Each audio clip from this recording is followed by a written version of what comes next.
दोस्तों, आज मैं आपको जिस सच्ची घटना की कहानी सुनाने जा रहा हूँ, ये आपको विचलित कर सकती है। और इस वीडियो में मैं आपको कुछ ऐसे दृश्य दिखाऊंगा जो आपको सोचने पर मजबूर कर देगी। इस सच्ची घटना को सोचकर ऐसा लगता है कि क्या सच में दुनिया में ऐसा कुछ भी हो सकता है? तो इस कहानी को देखने के लिए मेरे साथ आखिर तक बने रहिए। नमस्कार मित्रों, मेरा नाम है अंकित और आप देख रहे हैं अंकित के साथ एक सच्ची कहानी। लेकिन वीडियो में आगे बढ़ने से पहले चैनल पर नए हो तो चैनल को सब्सक्राइब करके वीडियो को लाइक कर दें। तो चलिए कहानी में आगे बढ़ते हैं। आज हम जिस केस के बारे में बात करेंगे, उस केस में एक इंसान ने दूसरे की बेरहमी से हत्या की। इसके बाद उसने अपनी मंगेतर के साथ मिलकर लाश के 300 टुकड़े कर डाले। जी हाँ, हम बात कर रहे हैं नीरज ग्रोवर मर्डर केस की। लव ट्रायंगल में एक इंसान की जान चली गई और कोर्ट ने आरोपियों को मामूली सजा देकर छोड़ दिया।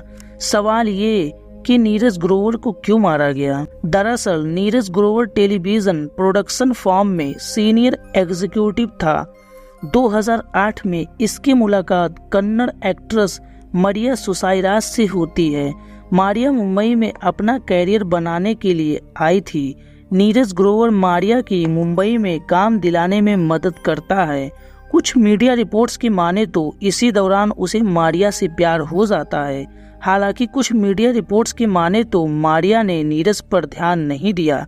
दोनों की दोस्ती मारिया के बॉयफ्रेंड एमिल जोरम मैथ्यू को पसंद नहीं आई। लेफ्टिनेंट एमिल जोरम नौसेना के कोच्चि बेस में पोस्टेड थे। 2 महीने बाद मारिया और जोरम दोनों की सगाई होने वाली थी। मारिया और नीरज की दोस्ती इतनी गहरी हो गई कि मारिया ने ग्रोवर के फ्लैट पर कुछ दिन बिताए थे।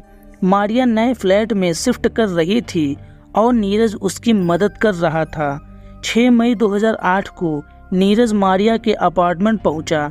शाम को 7:30 बजे मारिया के पास जोरम का फोन आया और उसे पीछे से किसी दूसरे आदमी की आवाज सुनाई दी। मारिया ने जोरम को बताया कि नीरज घर शिफ्ट करने में उसकी मदद कर रहा है, लेकिन जोरम मारिया को नीरज को रात में न रुकने को कहता है। मारिया जोरम की बात नहीं मानती और नीरज रात में मारिया के फ्लैट पर ही रुकता है। 7 मई 2008 को अपनी बेस को बिना सूचित किए जोरम मुंबई स्थित मारिया के फ्लैट पहुंचता है और सीधे बेडरूम में जाता है। वो नीरज को देखकर आग बबूला हो जाता है। दोनों में बहस होती है और फिर हाथापाई होती है। जोरम किचन से छुरी लेकर आता है और नीरज पर कई वार करता है। कुछ ही देर में नीरज की मौत हो जाती है।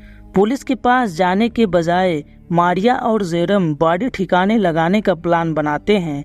तकरीबन 11 बजे मारिया पास के मॉल जाती है और वहां से छुरी, पर्दे, चादरें और बैग्स खरीद कर लेकर आती है।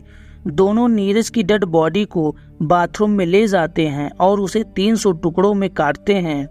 दोनों मारिया के दोस्त की गाड़ी में बैग लेकर मनोर की तरफ जाते हैं। रास्ते में पेट्रोल की 2 बोतलें खरीदते हैं। दोनों मनोर के पास जंगल में बैग फेंक कर आग लगा देते हैं। मारिया और जोरम उसी दिन रात के 9:30 बजे वापस आते हैं। मारिया और जोरम ने सबूत मिटाने के लिए घर के पर्दे, बेडशीट और यहाँ तक कि फर्नीचर भी बदल डाले। एक लोकल पेंटर को बुलाकर घर की पुतवाई कराई। कुछ दिनों तक मारिया और जोरम हत्या के सबूत मिटाते रहे। नीरज का मोबाइल फोन मारिया ने अपने ही पास रख लिया। नीरज के परिवार वाले और दोस्त उसका पता लगाने की कोशिश करते रहे। जब नीरज की कोई खबर नहीं मिली तब उन्होंने पुलिस के पास जाकर गुमशुदगी की रिपोर्ट दर्ज करवाई। मारिया भी नीरज के दोस्तों के साथ पुलिस स्टेशन गई। मारिया इस केस में संदिग्ध थी क्योंकि नीरज आखिरी बार मारिया से ही मिलने गया था। पुलिस को मारिया और जोरम पर शक हुआ और इसके कुछ कारण थे। नीरज की बॉडी डिस्पोज करने के बाद मारिया ने गलती से नीरज का फोन उठा लिया था। पुलिस पूछताछ के दौरान उसने उधार की कार के बारे में झूठ बोला। मारिया ने नीरज के दोस्त से कहा कि नीरज अपना फोन भूल गया था। 7 मई और 20 मई के बीच जोरम ने मारिया को 1000 बार कॉल किया था। पुलिस पूछताछ के दौरान मारिया बार बार अपनी कहानी बदल रही थी, लेकिन आखिर में उसने गुनाह कबूल कर लिया। पुलिस को वो उस जंगल में भी ले गई जहां नीरज की बॉडी को जलाया गया था। पुलिस को वहां इंसानी शरीर के अवशेष मिले। जंगल में पुलिस को पसलियां, पैर की हड्डी, खोपड़ी, चेन, जले हुए बैग के टुकड़े, आधा जला हुआ लाल रंग का कपड़ा, कुछ जले हुए बटन और सिक्के जैसे सबूत मिले। मारिया के फ्लैट से पुलिस को खून के निशान, कुछ कपड़े और जूते मिले। जेरम को बॉडी टुकड़े करने में तकरीबन 4 घंटे लगे।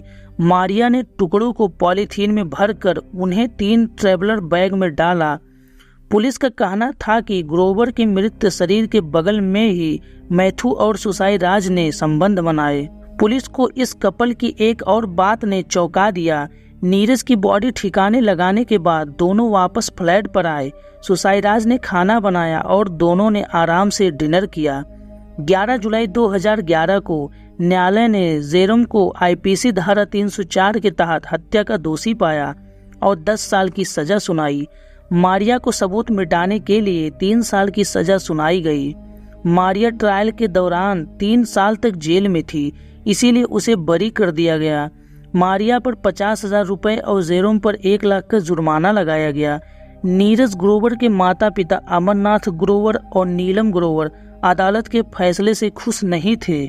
उनका कहना था कि मारिया को बहुत कम सजा मिली। बाकी आप लोगों की क्या राय है? उनको कैसी सजा मिलनी चाहिए थी? कमेंट में जरूर बताएं।